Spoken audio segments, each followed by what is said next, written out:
For the last couple of years, up until 2 years ago, I was living in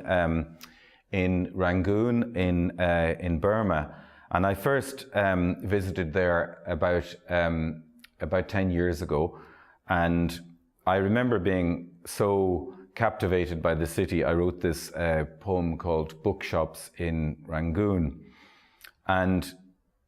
in a sense this is a revisiting, because in this poem I'm very much living in Rangoon and visiting the very vibrant book selling culture that exists there and still exists there, and it's about, I suppose, browsing for books during the monsoon, and it's called Sundays in Rangoon.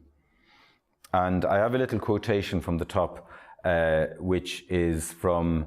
George Orwell and his essay, Bookshop Memories, where he says, and books give off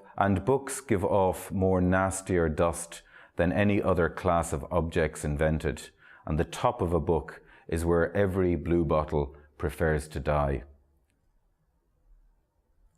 The crushing sadness of Rangoon on a Sunday afternoon, when the city flags under monsoon and an all-day darkness and deluge, broken gutters expectorating, balconies weep,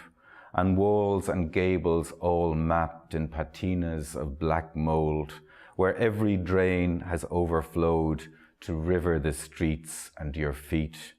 And it's your nose that brings you to a bookshop, where mildew almost suffocates, as if every book will soon bind into one lumpen mass,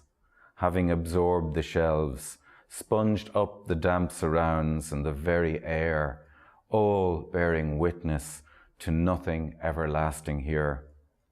An hour in, and little of interest, successful poultry management among the ubiquitous manuals for the merchant navy. Once the only way out of this country's isolation. No surprises until another edition of Dufu, which my elsewhere shelves are full of, but drawn to the cover of colourful murals from the Tong Hong caves, and where the book falls open, travel in the middle years. The scent of the orchid fades away, the wicked have not yet been brought to justice. And melancholy in the autumn rain,